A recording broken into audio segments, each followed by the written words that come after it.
Hello. I'm going to have ice cream. I have decided.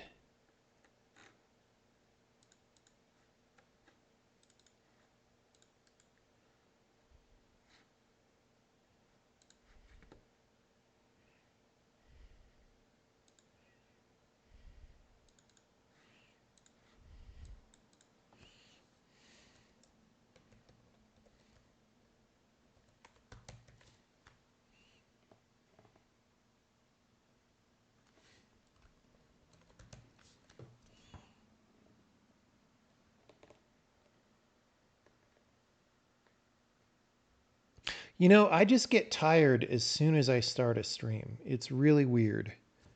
I might have to stream more with the camera off because I really do think it mysteriously takes all the energy.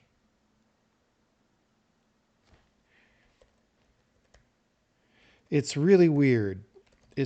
I don't understand the phenomenon. Okay, today I'm going to try to get this temporary change ident lookup thing finished. It's a structural change to the compiler that has been big and scary and took a lot of work, and then I just never finished it. Um, the thing is,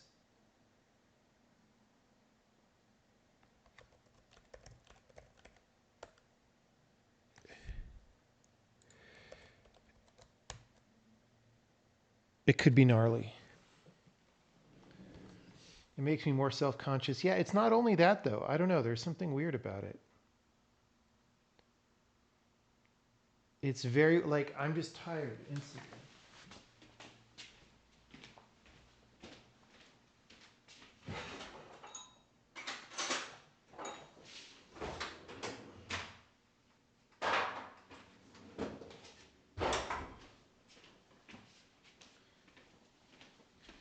So later on, if people ask like, why so many no camera streams? Is your camera broken? Did you suddenly become super ugly? You guys were here when I decided I'm going to do a lot more no cam streams. You were here. Also, I'm going to be traveling for a couple weeks, so that too. Might be fewer streams for a little bit. All right. So this is going to break horribly. Look, we're infinite looping. That's great.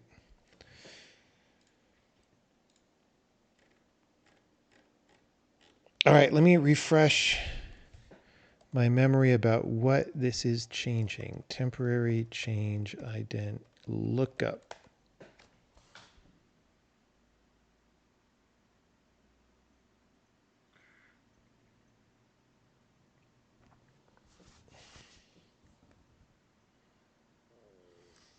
VTuber. Dude. Dude. I worry about society.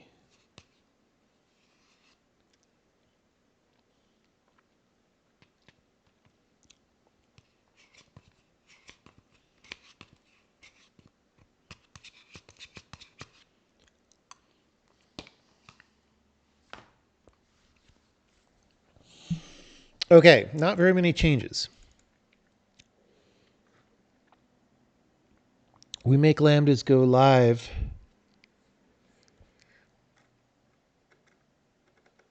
in flatten. I think that's...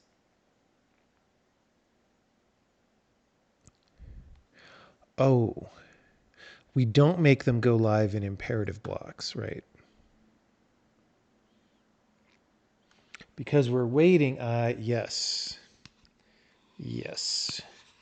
We are waiting to make them go live until they are reached imperatively.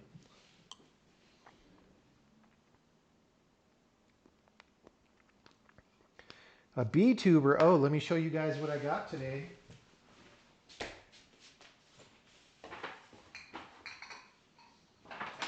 I woke up this morning. I was not in a great mood. I feel better now, but I was not this morning. And so you go to the honey store when you don't feel so good. And I got this flavor of honey, which is my favorite one from the honey store. And then I got this one. This is enough honey for like 4 cups of tea right here. It's amazing.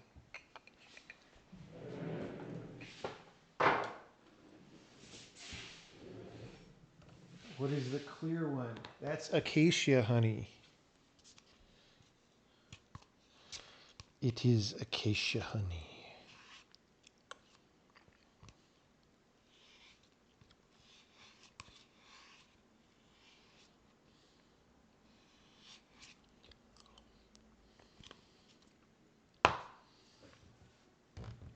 How do I stretch it out to last for that long? I mean,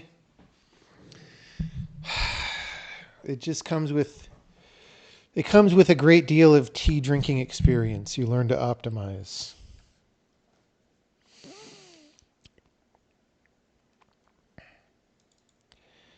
Temporary change ident lookup.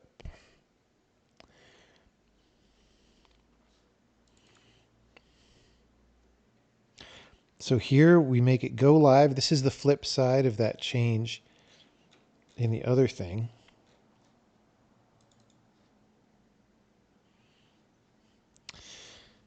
And then undeclared identifier. Okay, well, why the fuck are we infinite looping? It's probably something simple. Let's make sure it happens with no jobs. Appears to. That's, whoops. That's great. I mean, it's not great, but we're just looking like, hey, this is just a bonus little stream that I'm doing at night. If we don't figure anything out, at least we got to have experience looking at a program. Okay, we're flattening.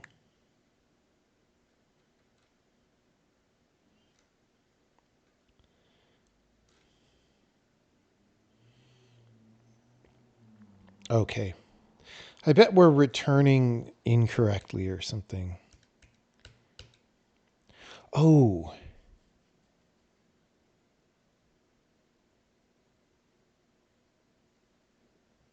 We need a more, we're never, okay. So there's a main loop that flattens stuff so we can infer the stuff. And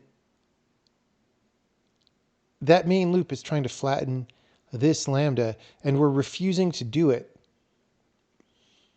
However,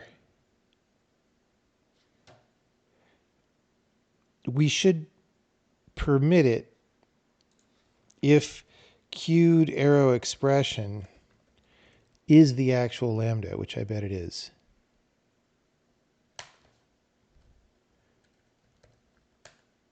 Well, it's the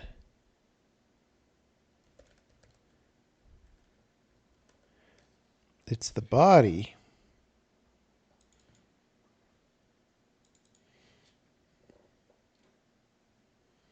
How is the body queued, but the header isn't? That's really weird.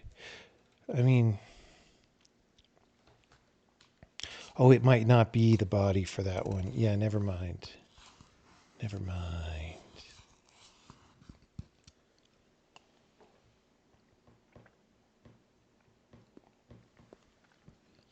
Honey optimization stream when?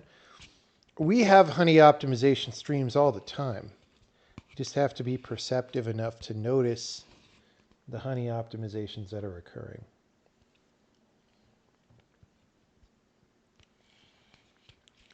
Right now I'm optimizing the honey by having vanilla ice cream instead. It's an amazing technique. Okay.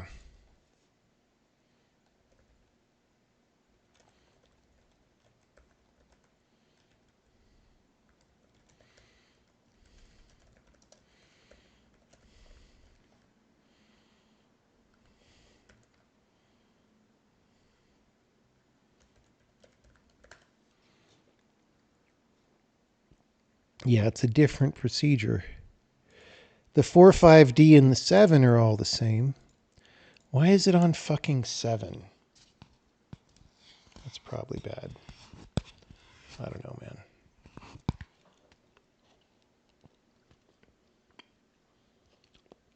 Would I ever make a multiplayer game? My first professional game was multiplayer, bro. It wasn't that good.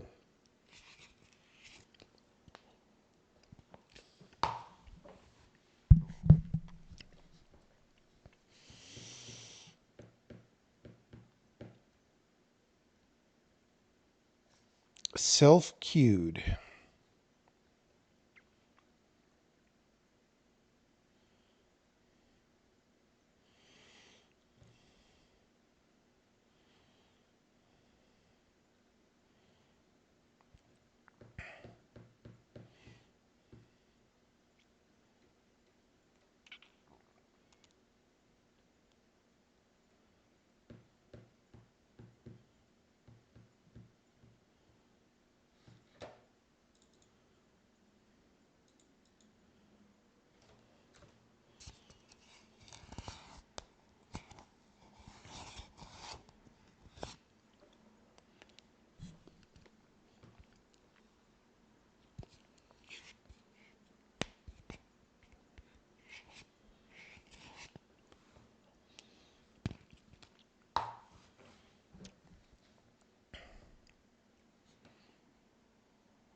Okay.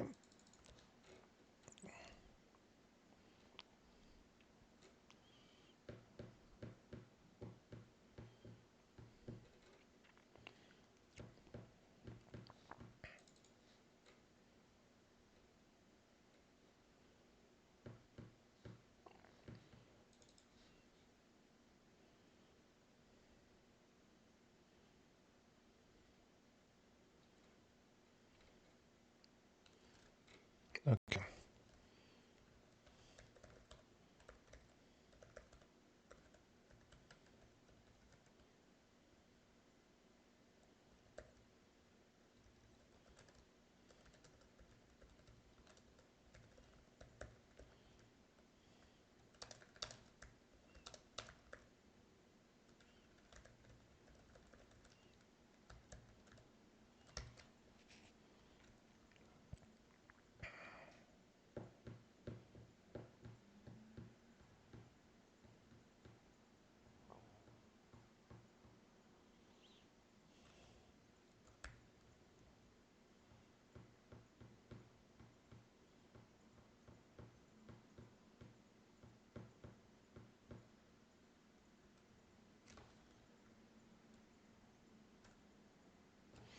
Okay. Attempt to reference a value from another procedure stack. No, it ain't. That ain't from no other procedure stack.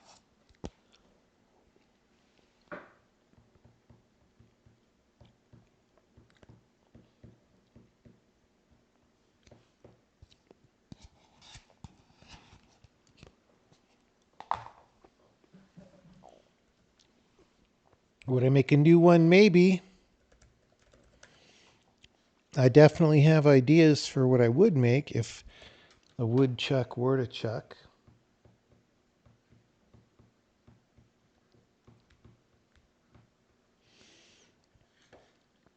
Okay. Check for same stack frame.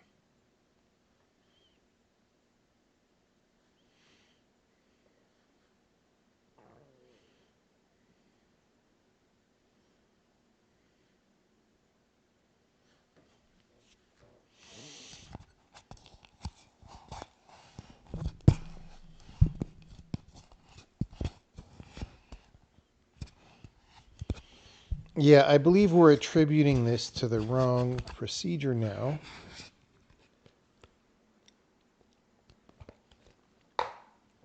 Because of the way we pushed it.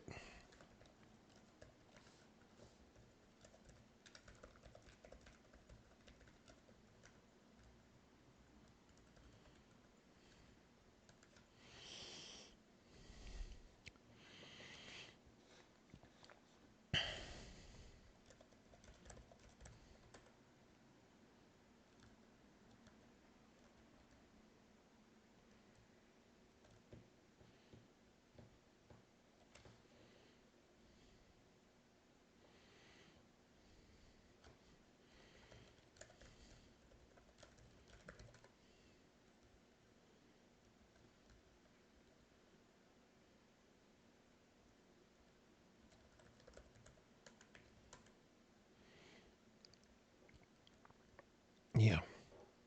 So we're attributing this declaration to the parent procedure. That is not correct.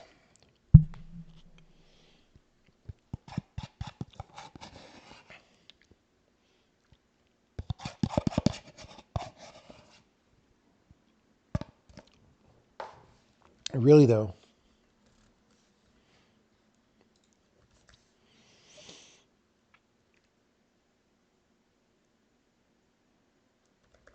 I really want to do something different.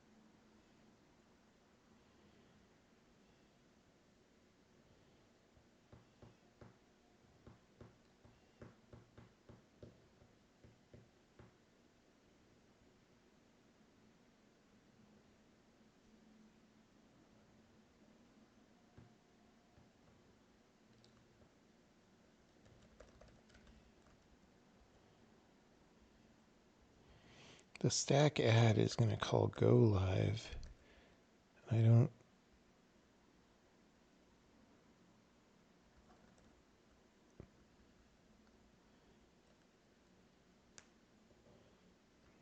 Maybe not.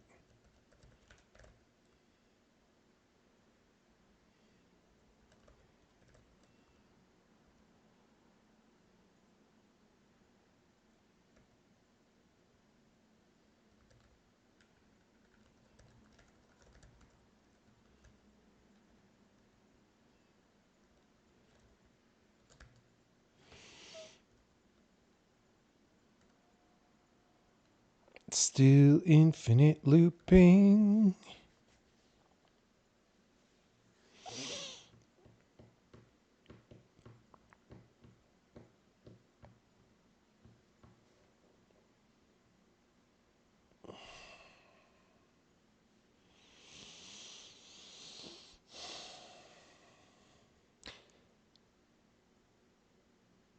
This feels like kind of a messy change, if I'm being honest.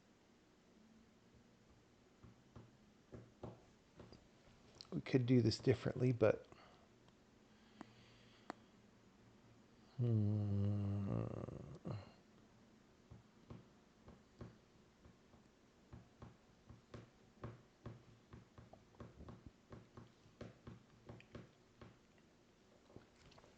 see, the whole point of this change right now that I am trying to do is to make the compiler simpler and more robust and understandable and work better and more consistently.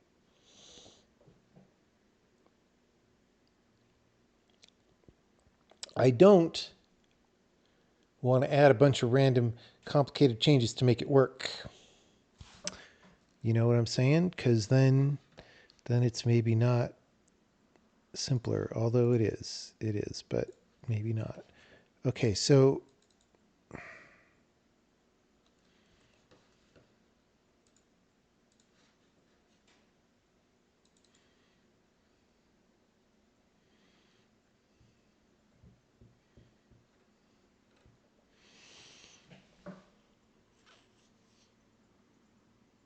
probably this procedure, I don't know.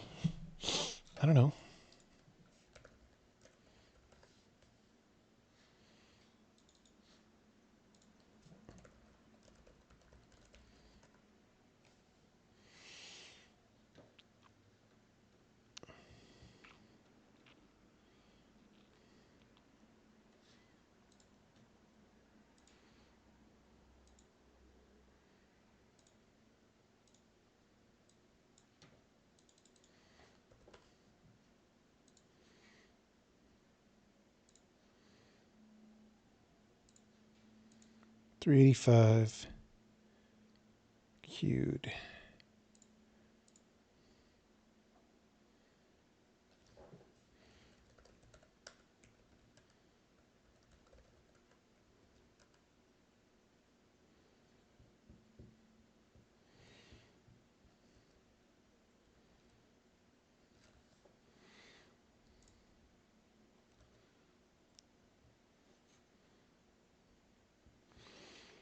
So these are the first procedures where there's a locally defined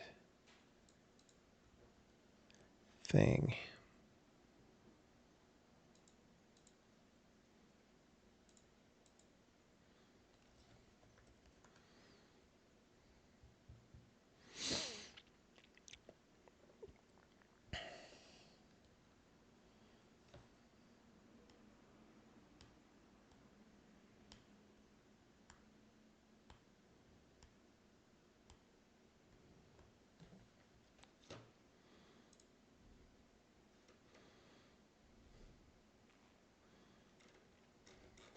What's the third one?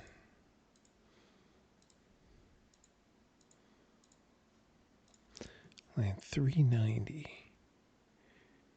Aha.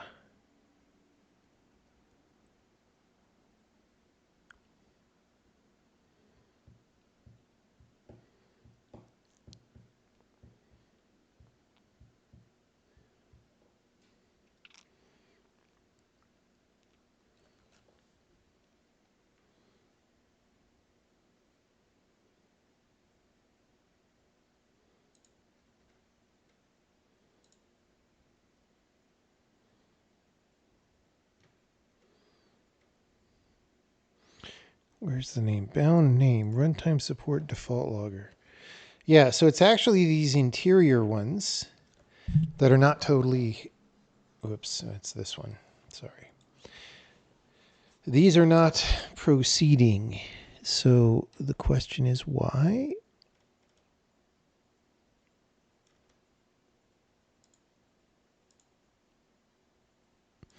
Yielded on a declaration. Line 378.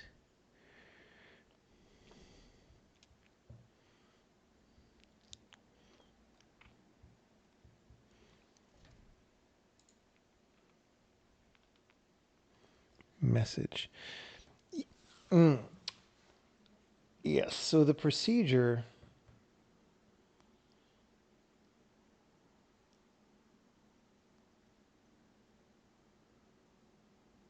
is waiting on its own thing. It's like David S. Pumpkins. David S. Pumpkins.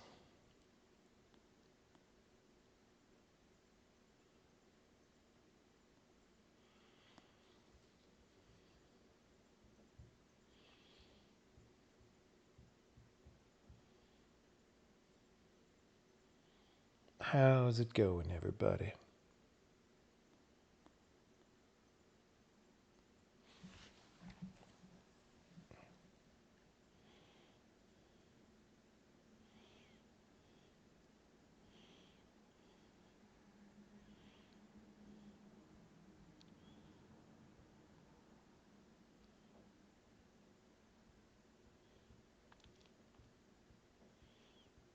I've been really hungry today. I just ate that ice cream and I'm still hungry. You're not doing too great. Why not? What's going on?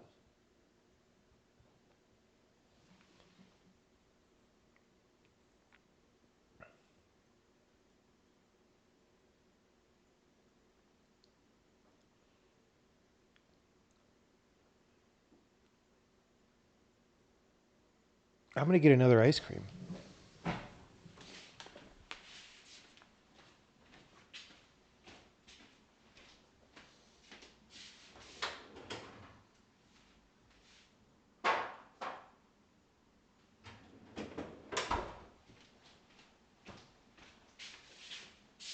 Watch out, I've got the cheap, crappy 365 ice cream.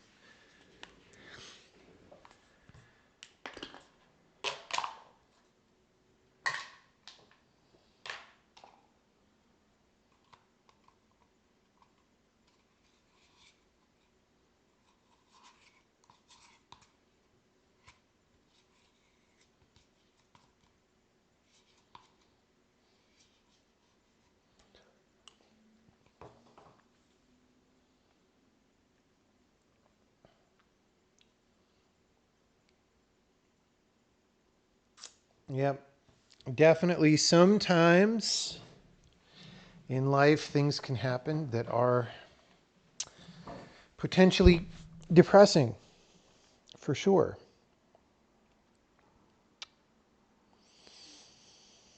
But I mean, it's hard to talk about this kind of stuff over the internet and not have it come out all trite. Um,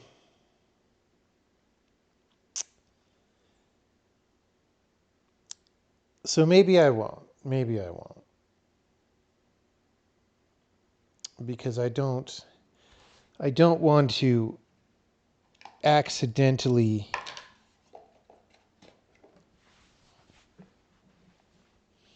diminish or belittle a situation. But I'll just say, I've been really depressed sometimes. I've had bad stuff going on. And sometimes I still do a little bit. Not nearly as much as I used to. I used to get much more depressed than I do.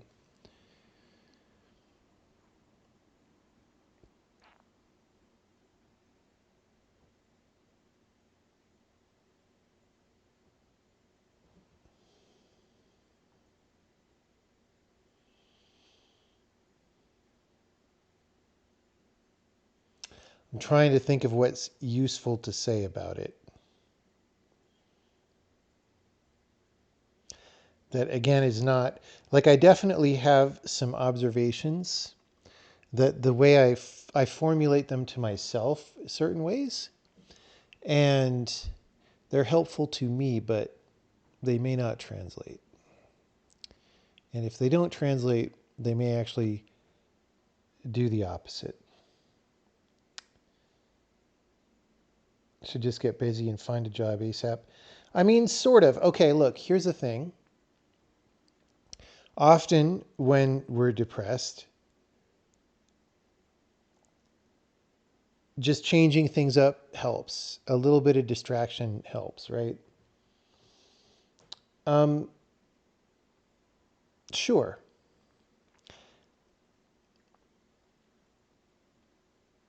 At the same time, though,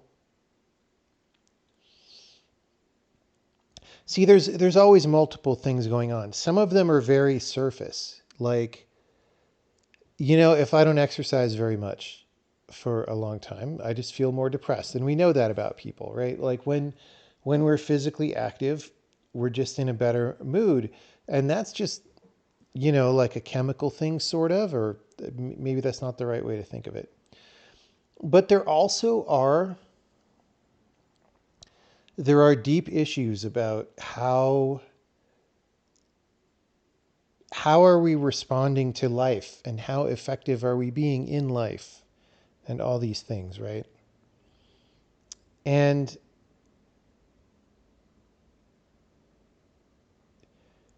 when we're depressed, those are also active. Those issues are happening, right? It's part of I don't even want to say reason, because emotions are not really for reasons most of the time, actually.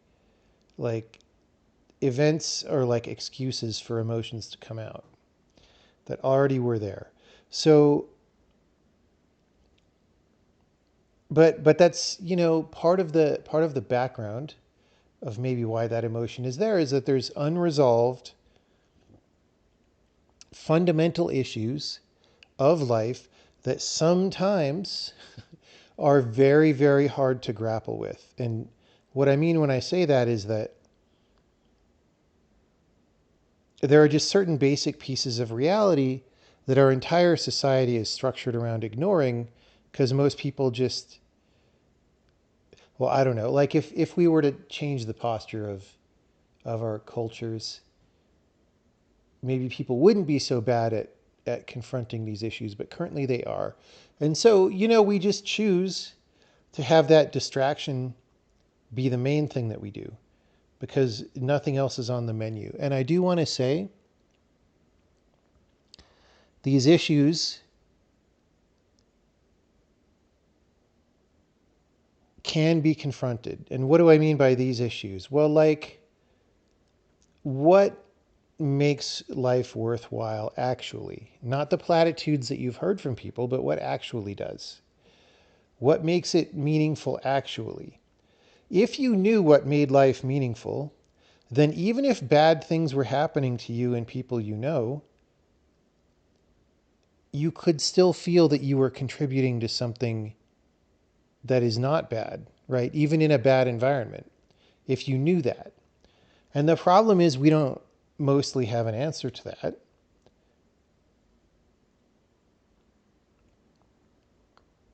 And I think that's why it's part of the background of why a lot of people are depressed. It's part of the real reason.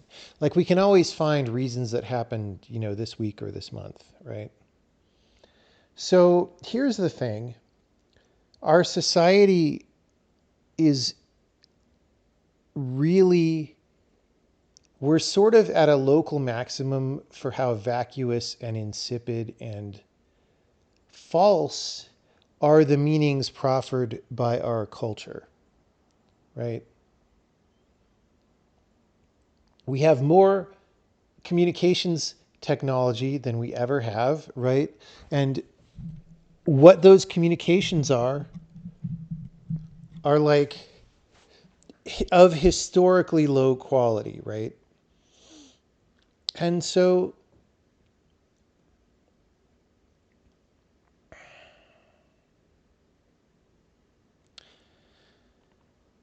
I mean that's a little bit ironic and weird and it doesn't help, but like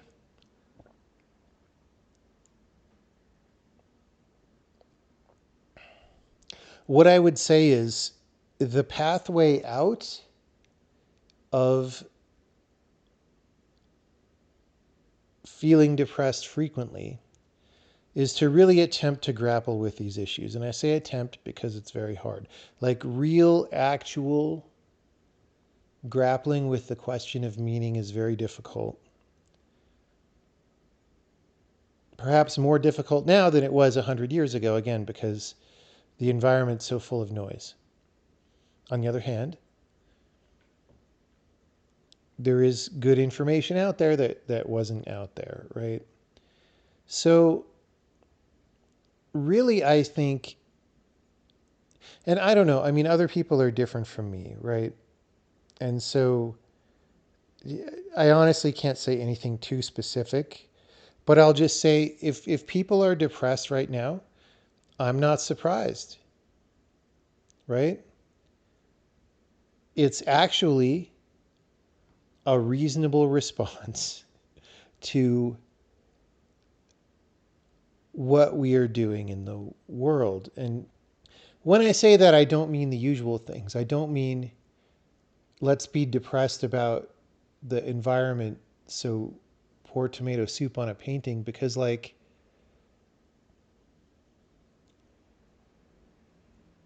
that's kind of a hologram, right? It's like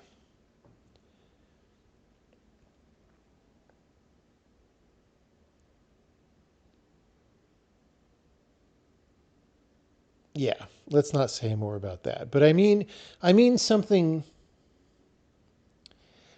closer and more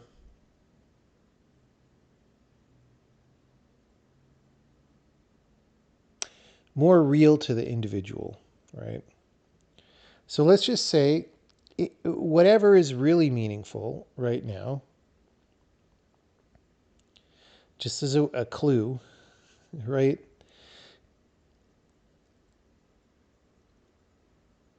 Anything that's truly meaningful was probably available to humans all throughout human history, right? Like, is tweeting on Twitter especially meaningful? I mean, probably not, right?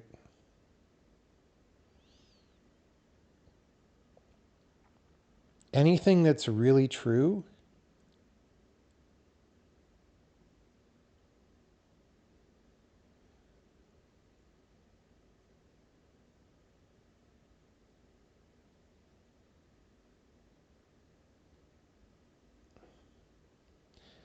didn't appear in 2015, right? I mean, Twitter's a little older than that.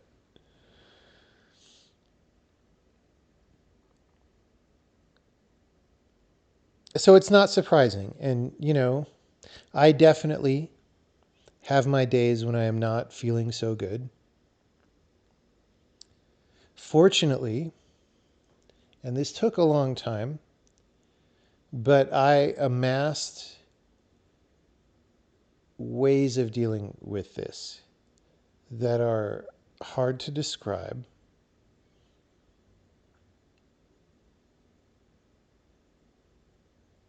And I'll leave it at that. Maybe we've talked enough about this.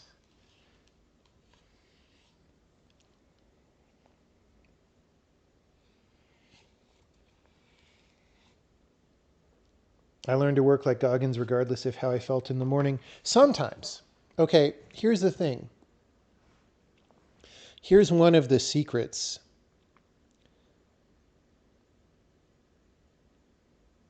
And I don't know how to communicate this correctly. Like, my understanding of this is more subtle and nuanced than I will be able to communicate right now.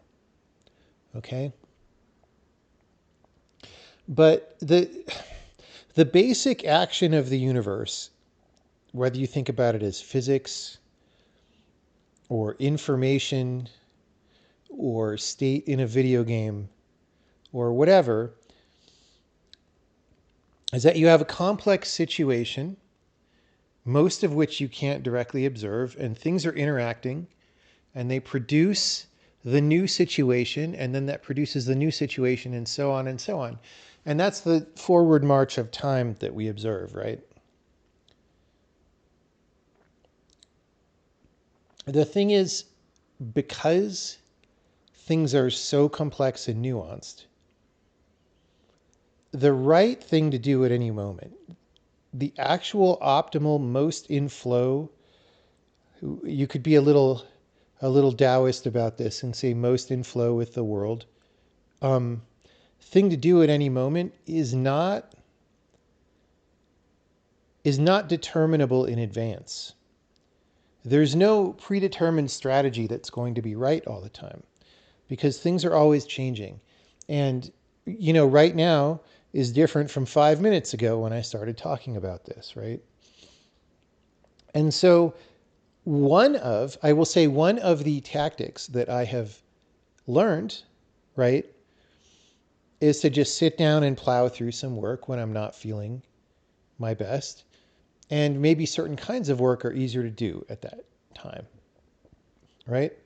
But not always. Sometimes it seems like a good response, and I can't claim that I always choose the best response on any given day, but sometimes a response that makes sense is like, you know what, I could work. I've taught myself how to do that, but I'm just going to actually give myself this day off and notice that I'm being really down in the dumps and sensitive. And let's just spend the day a different way.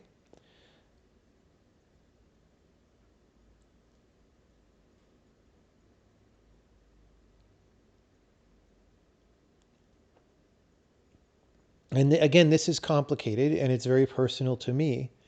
But there's a way of, like, when I feel depressed, sometimes, a lot of the time, I don't realize it, but it's because, I have really low energy because I'm carrying around all this like pressure from things, right? And it becomes, I stop noticing that that's happening because it's just normal. Um,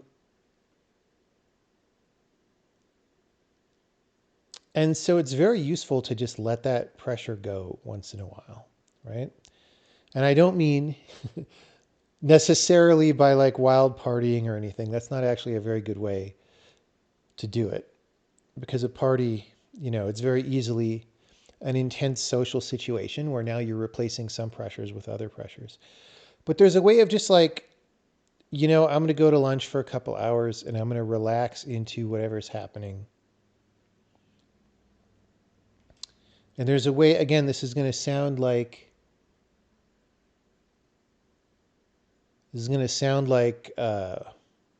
frou-frou new agey vacuous advice, but it's actually good advice once you figure out how to do it. Which is that if you can even for a few moments just really notice what's going on around you. Like say, I live in a small city right now. Let's just say I'm walking down one of the streets downtown where people are doing stuff. If you just really see what's going on and experience what's going on as immediately as possible,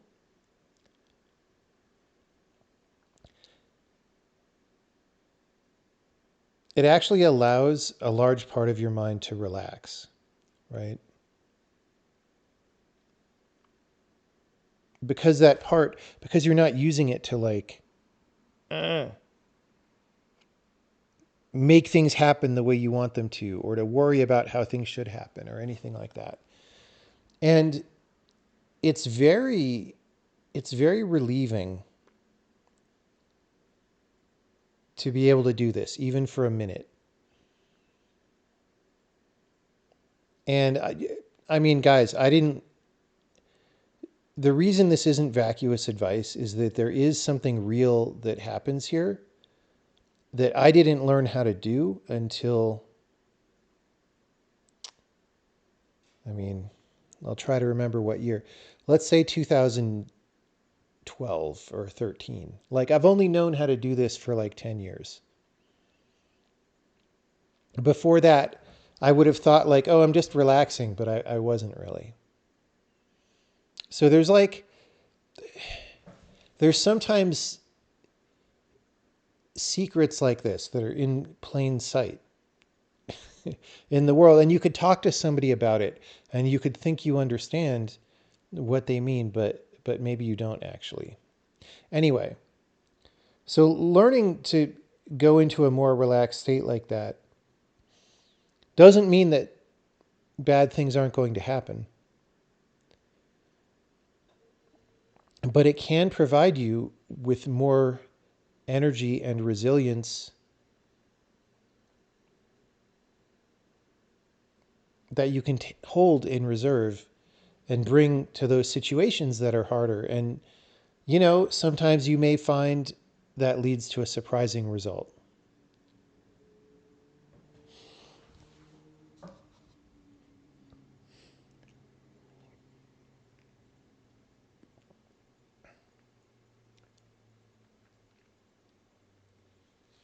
Remember, I said something once along the lines of when you feel sad, you just need to recognize that that's a feeling and accept that sometimes you'll just feel a certain way.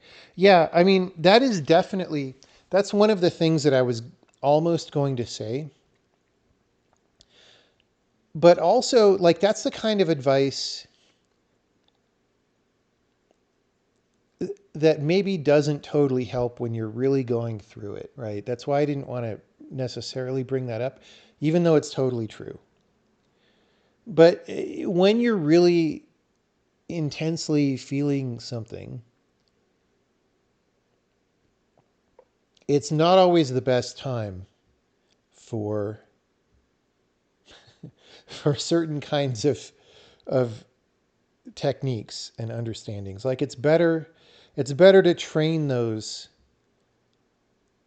maybe when you're like 15% sad or 15% depressed as opposed to like when you're 70%, right? But it is like one of the secrets of the world is just that how you feel is just how you feel, right? And that doesn't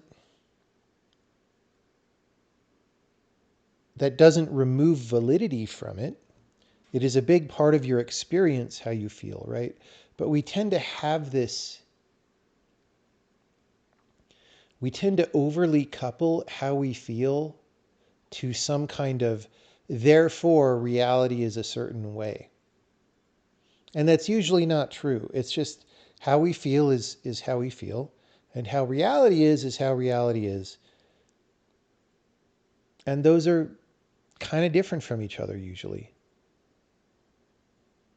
And that's a useful thing to know, but it's easier to again, it's one thing to say it and it's another thing to know it, and it's easier to learn at low intensity times. And then, you do those reps at low intensity times, and then that's a tool you can bring for high intensity times.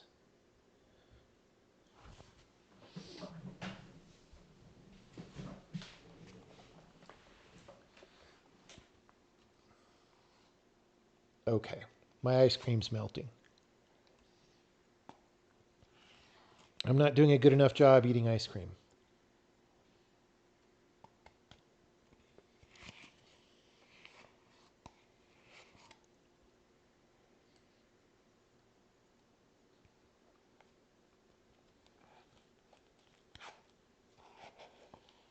People say depression is comforting. I have never heard anybody say that.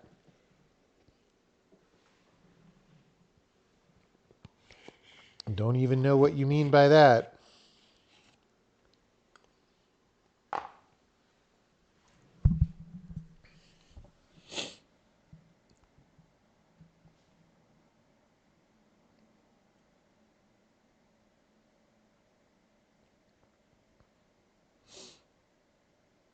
You hear that all the time. Well,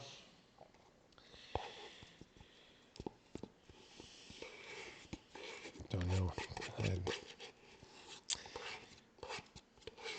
In my 21 years on this planet, I have never heard that.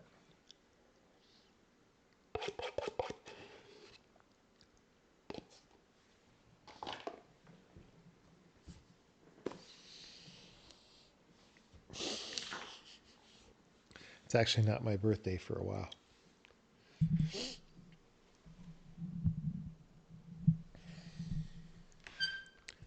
Okay.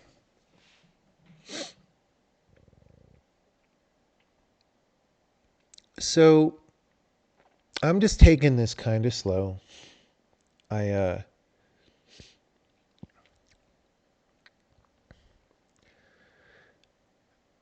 sometimes when I work on this compiler, I'm just like, I'm going to bash out a bunch of hacks to make this work as well as possible. And sometimes that's probably a good strategy. Right now, that's not really what I want to do. um,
More direct advice would be get off Twitch for 16 hours a week. I mean, that's probably true.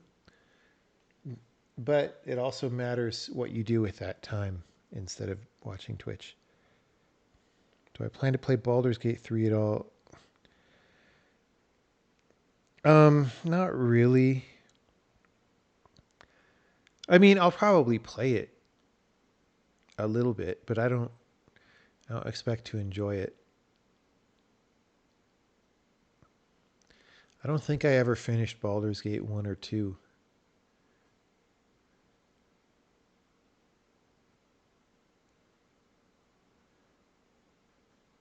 They should do a JFK disclosure. They were supposed to. The deadline for declassifying that stuff has already passed, and they said, no, we're not going to declassify it.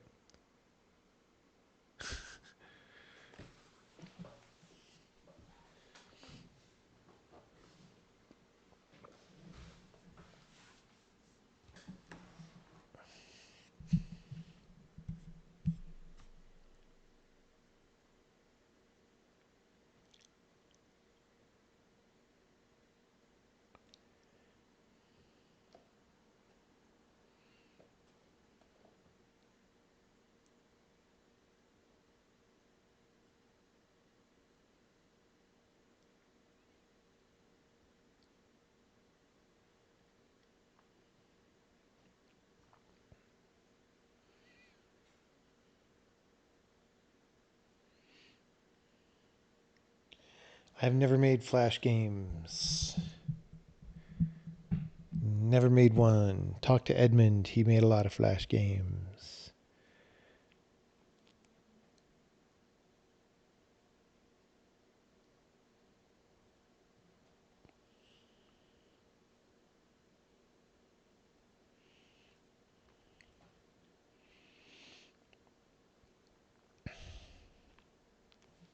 So we're hitting this.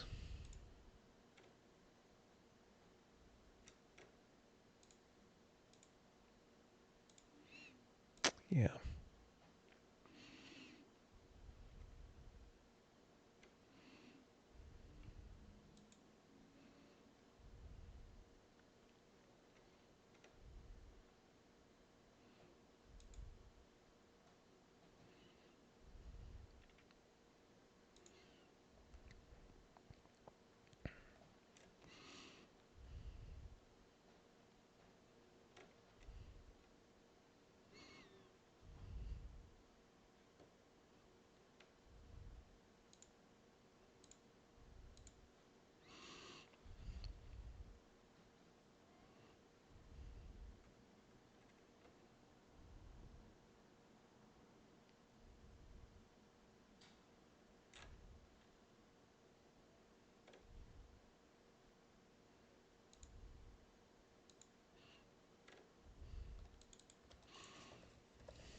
Still infinite looping.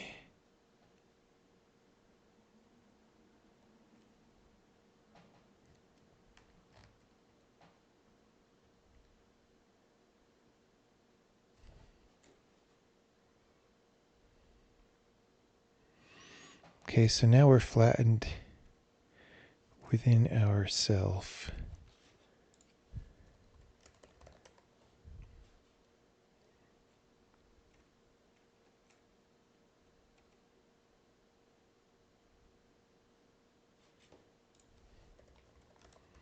I bet we're not doing the right thing in here now.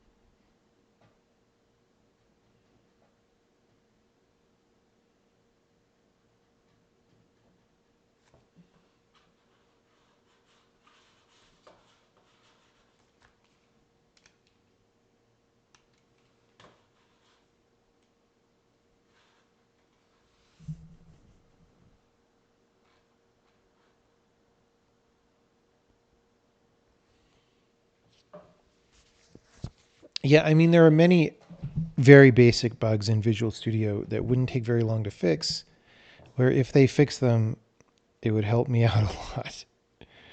But I've just given up on Visual Studio ever getting better. It always gets worse. And there have been a couple of times when somebody gets a job at Microsoft and they're fresh and new and optimistic about Microsoft, and they send me an email going, I know you complain about Visual Studio, just let me know what to fix, man, and I'll do it. And I say what the things are, and then they always come back like a week later and are like, oh, there's no way I could ever do those things. And I'm just like, yep, I know.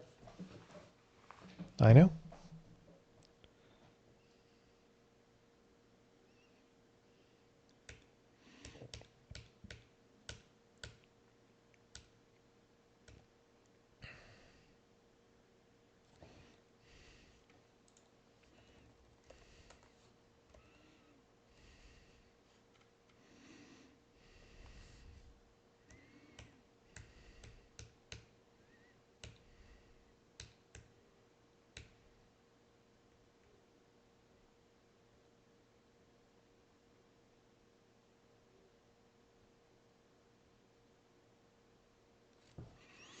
I forgot.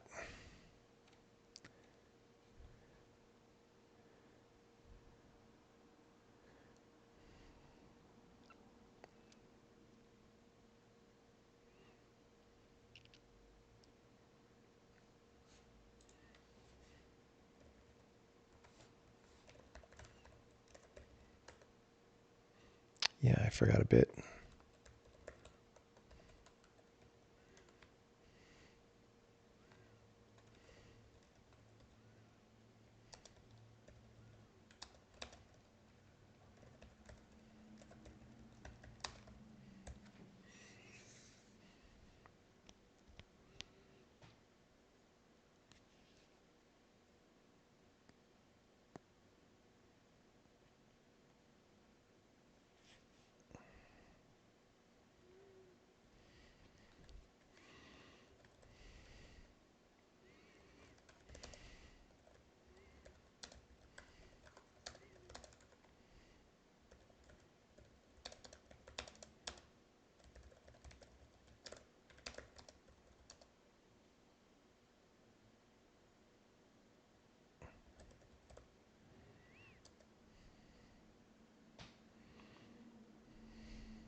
Okay.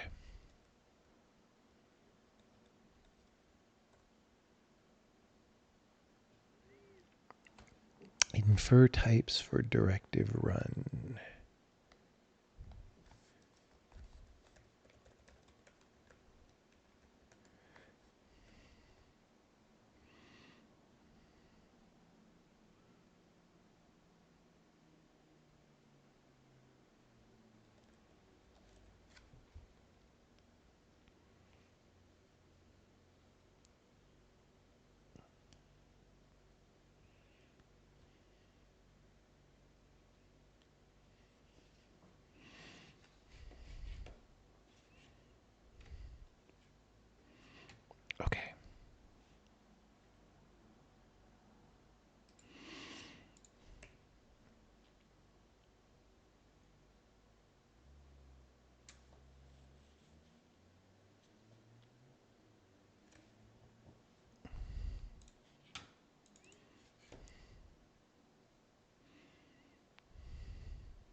Oh, lol.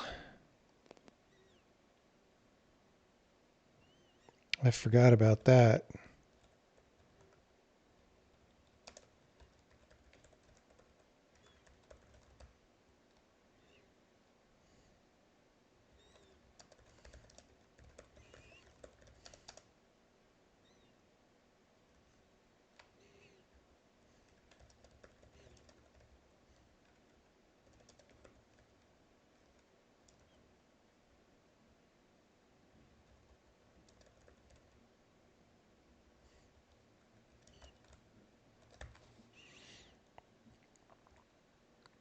That is a thing that Ryan's going to do. Hey, we compiled a thing. We compiled a thing. That seems good.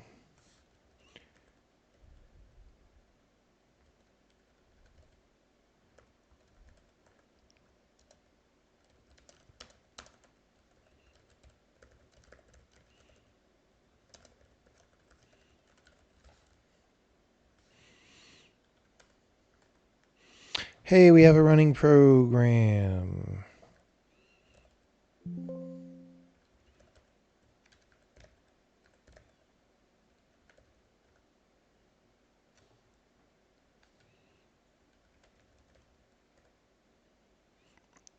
Okay, that didn't work.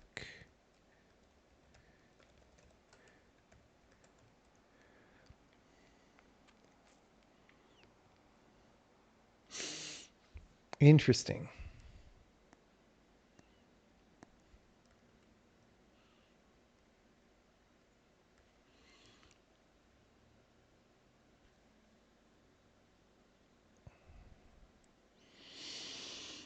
I don't know what the deal is there. We're going to have to look at that.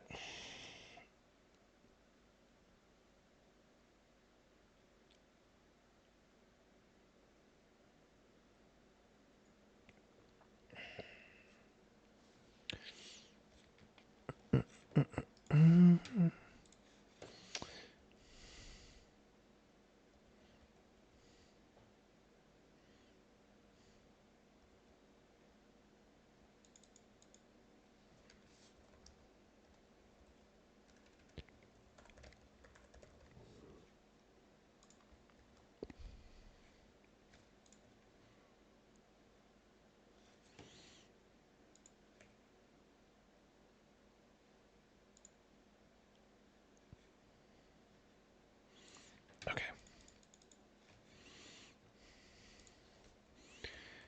Lambda bound name 0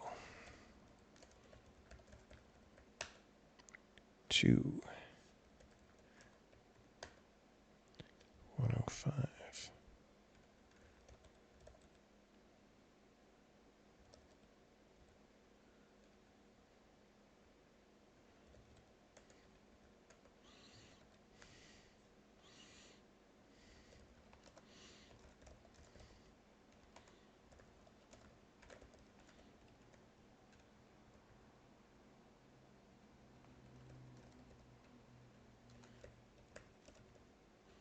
Dude, I can't type.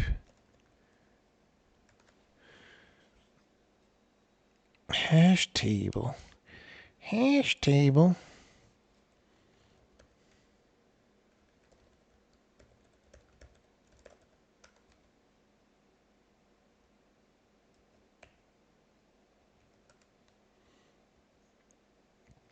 Okay. This is an argument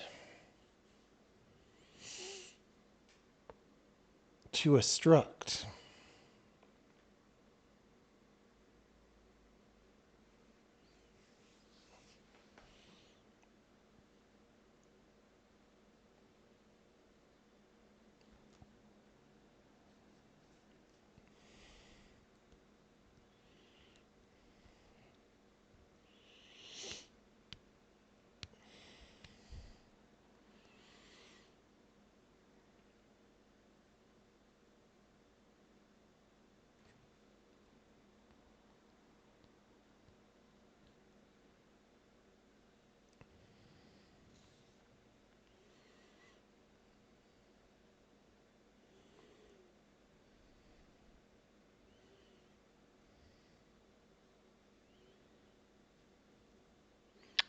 You know, our hash table should probably not be a 32-bit hash by default.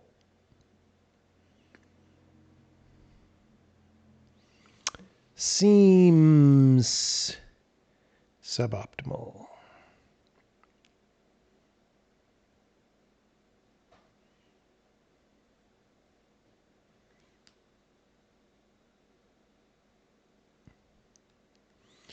Why is count int not U30? Why should it be U32?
Anyhow, so we have a procedure there.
I was just spacing out, thinking about unrelated things.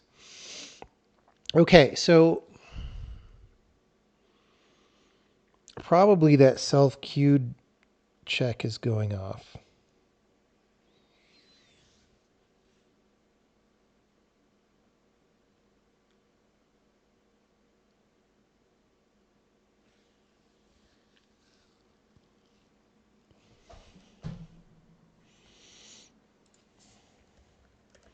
It's going to be null. Yeah.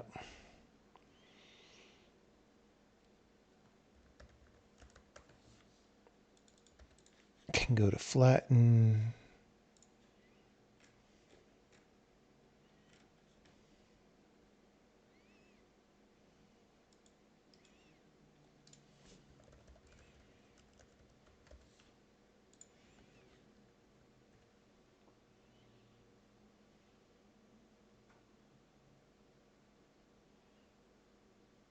Would that be a good feature, or it's just a thing for the compiler? That's just a thing for the compiler. Like, there are certain cases where there are data structures that you want to be able to use from this programming language that the compiler tells you what the value is of that data structure. And for that to happen, the compiler just needs to know where the data goes so that it'll be in the format that you expect it, in the location that you expect it. That has to happen somehow. It ain't magic.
I'm starting to yawn mighty bigly.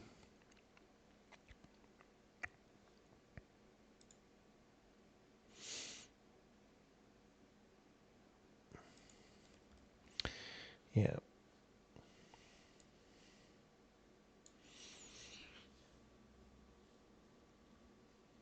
So this declaration is queued.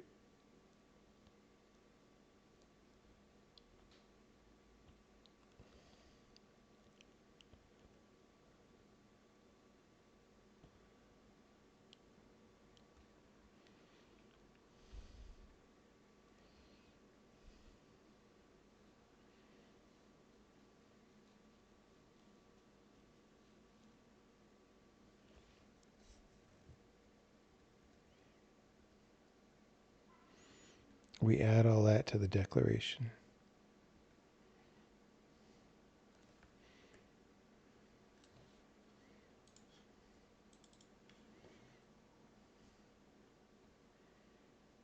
The declaration is queued inside a procedure that is not queued. Okay, anyway, this assertion just isn't correct.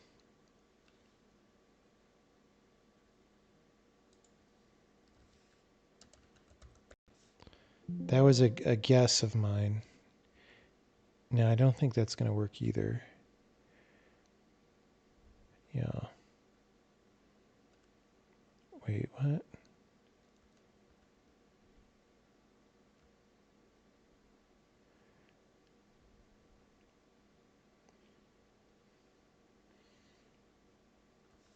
I see.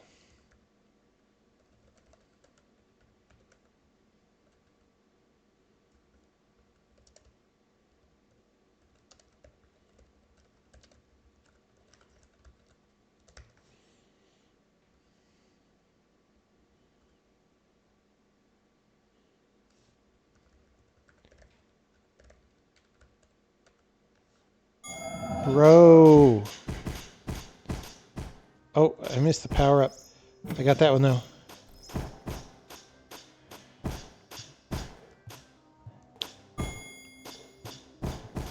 Should I do like Adventure Jam 2024? Because George Broussard was posting about his game that was in the Adventure Jam. And I was like, I could make a point and click. Okay, I mean, it's not for like almost a year. Oh, I forgot I have ships. Okay, we have to really kick ass to get some score.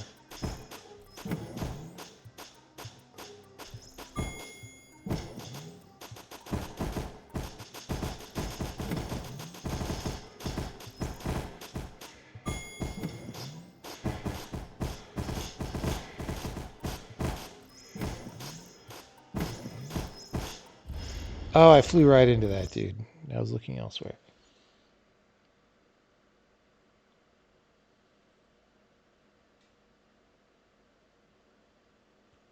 Have I ever done a Ludum Dare? No, I'm not into that kinky stuff.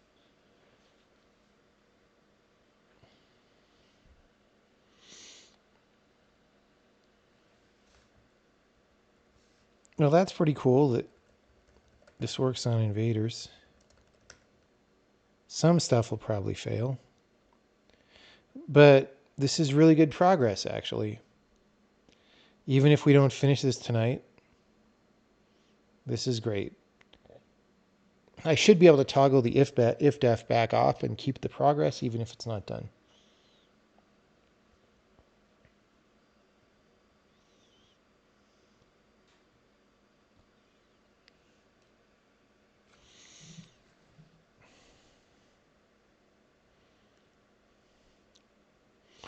Most things are working. Not all of them. But some of them might be failing for legit reasons. Because what we're doing is we're making the compiler more strict about identifier lookup.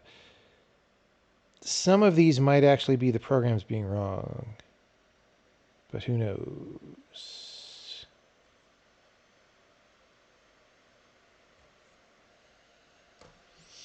Projectile.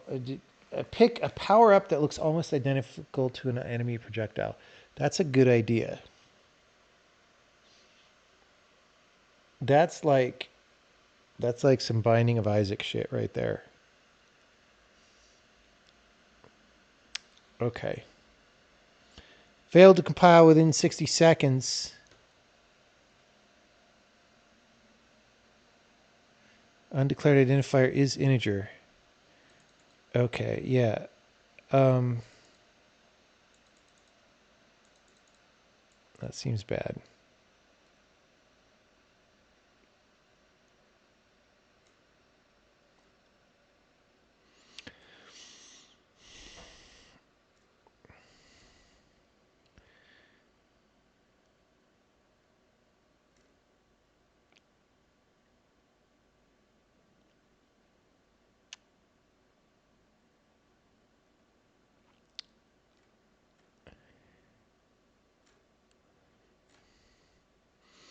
See, this is inside assert.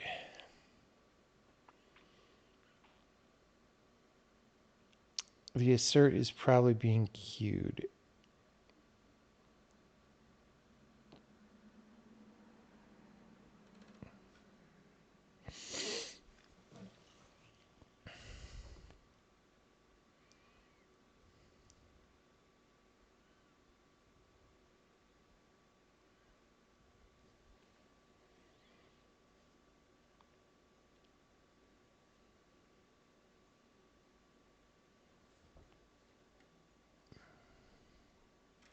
This is all one error message, I think.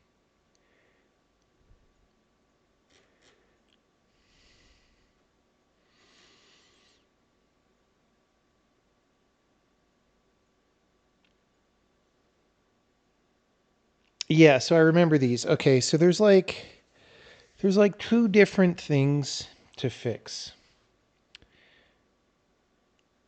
One is assert. Basically, assert here is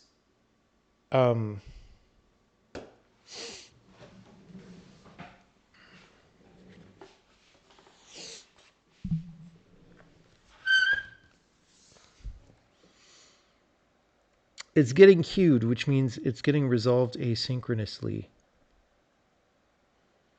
And we don't want that.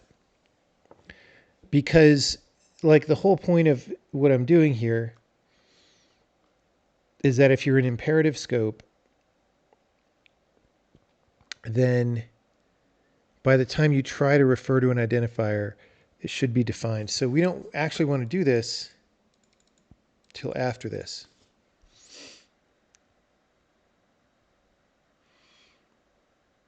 So that's one change to make before this can really be turned on. And then another one is this macro thing.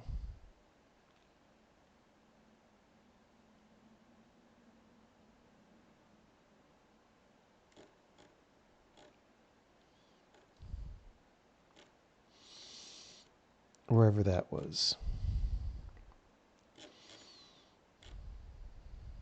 Here.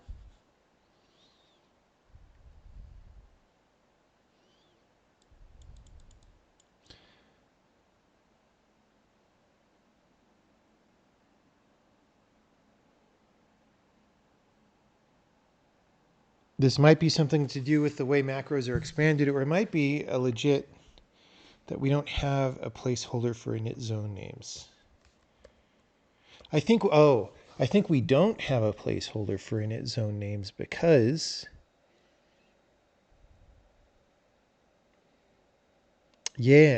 see this? We don't have a way to inject it into iProf cleanly. But the main program isn't going to have a placeholder for this, which means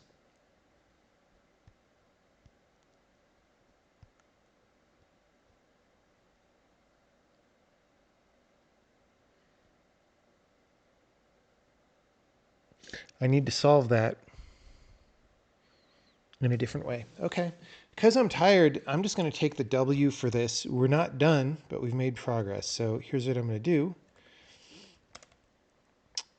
incomplete. We would like to get temporary change ident lookup fully working, and then remove this define and its if defs from the compiler. Stuff that needs to happen for this to work. 1, assert should not queue if inside an imperative scope. 2, otherwise it tries to look up idents too early. 2, iprof tries to use init zone names without a placeholder. We need to insert this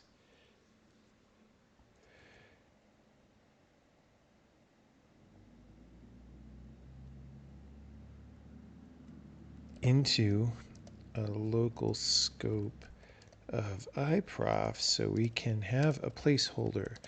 This should be possible now, right? Because if I look in compiler,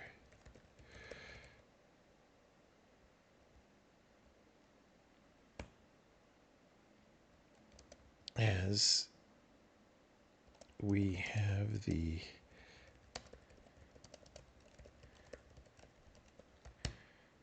okay.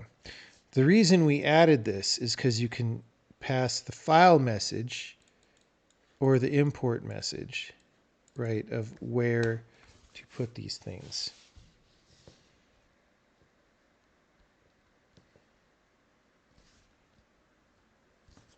Okay.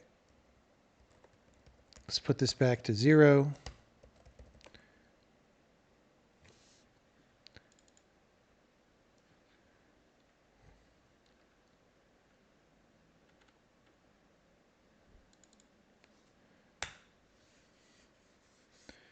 That's a weird one.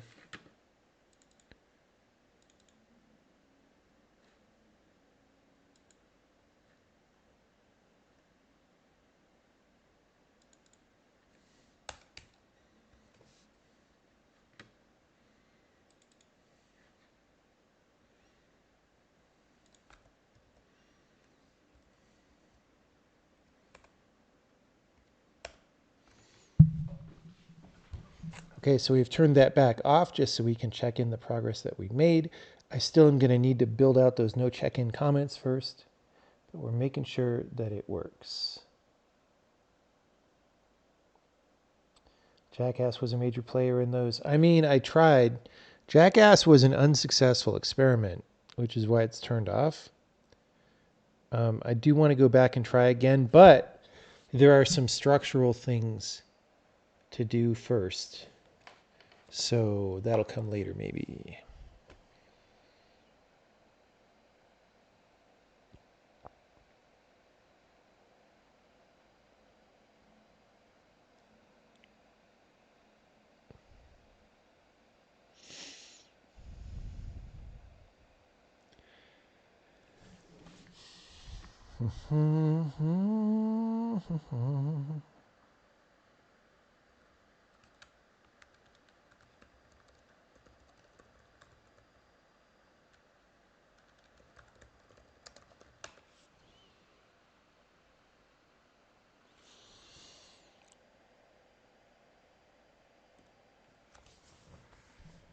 Debug compiler.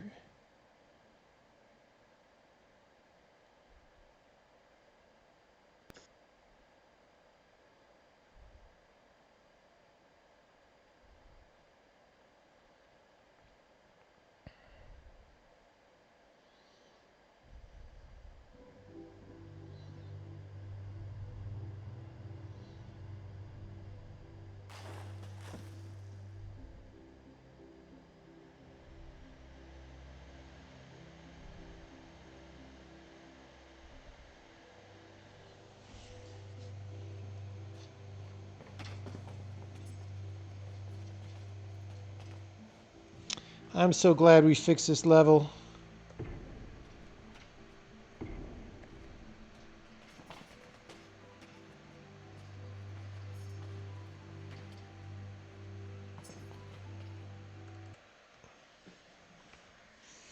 Okay, it looks like we're saving out state objects.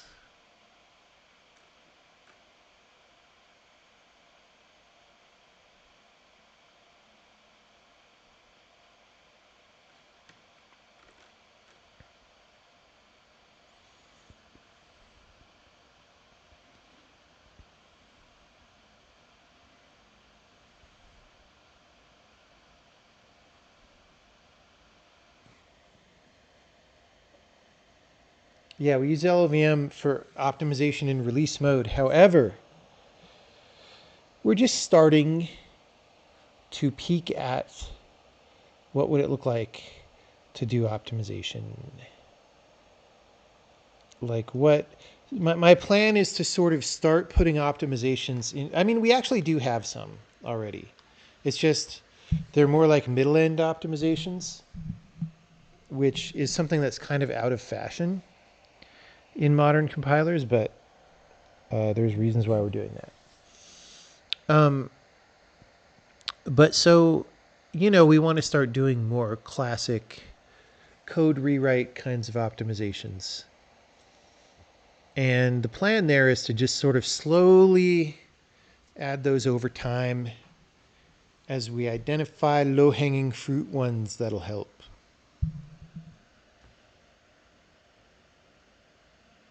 Yeah, by the way, that debug mode has debug facilities in the memory allocators and stuff. It's got math overflow checks turned on now. It's got like all sorts of shit turned on. Middle end. So here's the thing. The so-called common wisdom, and I use the word wisdom extremely loosely, of modern compilers is, hey, if you have to have this optimizing backend anyway, then in order to keep your compiler as simple as possible, you don't try to do that much logic and reasoning until the backend, because you don't have that, you don't necessarily have data flow analysis or things like that when you're generating code. And so how do you know if you're about to generate a redundant constant or whatever? Whereas, later on, there needs to be constant propagation in the back end anyway, just have it do that. And you could have fewer bugs and et cetera. And that's all fine in theory, except the problem is that the dumber your middle end is, the more fucking time you spend outputting a bunch of code. And then you have to go unoutput that code later. And both of those things are slow, right? And so we actually, when we're outputting stuff, like if we're about to say, load the constant 7 into a new value number, which is it's like a virtual register for our bytecode, right? We actually know if we've got a 7. We actually look up at that time if we already have a 7, for example. Why? Because then we don't have to search later. You still want an optimization in the back end to look for constants that are redundant, because sometimes that'll come up, but you don't want to give that more work to do than it has to do, right? So yeah, we do the first one, but we don't have that second optimization. We don't have the back end optimization yet.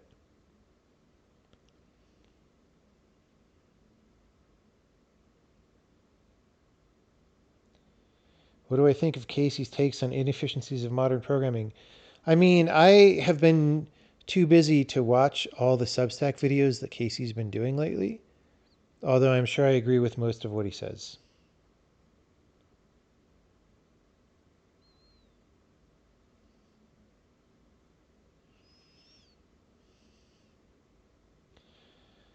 No, I literally just said no, we do optimizations before. That was the whole point of what I said.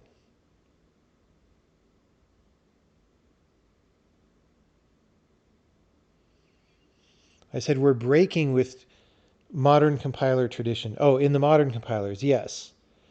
Yeah, I mean, modern compilers, so especially with LLVM, right?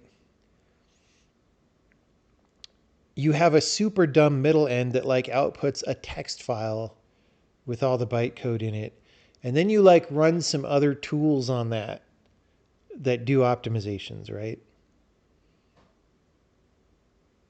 That's, you know, that's the current idea of how you do a compiler. And I know why people think it's a good idea, but it's kind of like microservices. It's not as bad as microservices, but it's kind of like that, where it's like you can have some theoretical reasons why something's good, but like the practicalities vastly outweigh the little theoretical benefit you think you're going to get.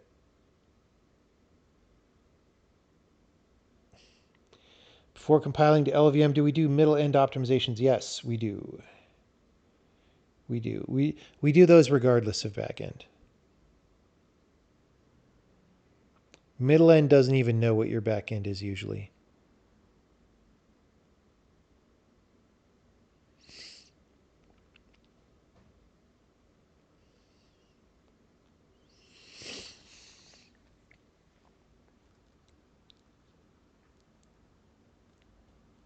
Okay, I gotta hit the no check-ins. Look at all those chickens.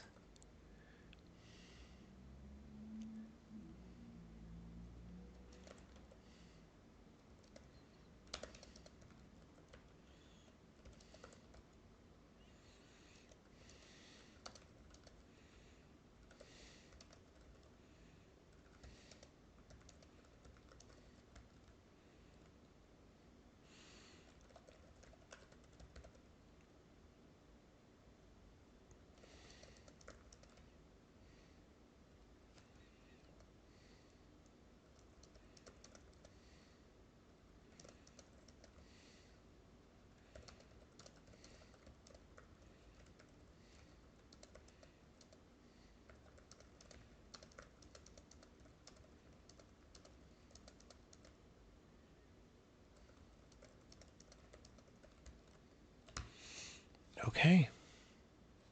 I'm going to take the W on these and then probably go to bed. Progress toward enabling temporary change ident lookup. Boom.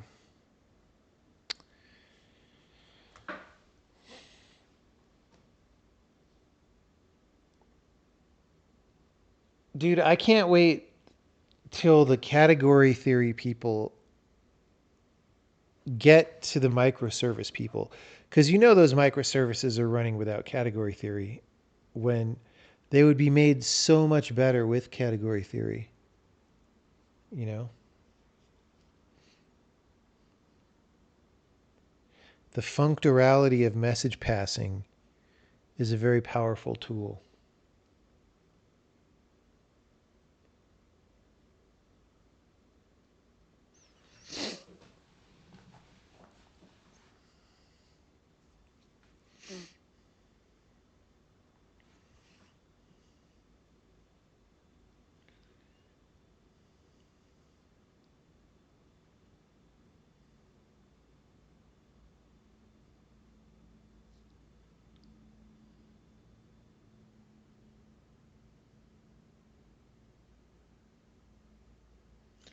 You're going to look up category theory. Oh, don't do it.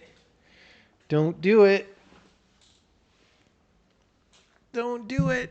You'll be sad.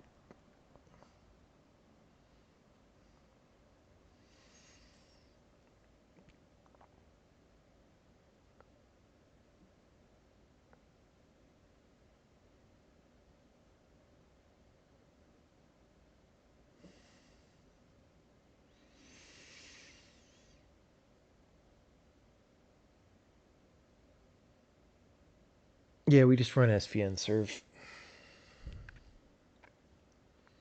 It's all good. All right, thanks everybody. It's bedtime for me. Thanks for hanging out. We'll see you later at a different time eventually. See yous.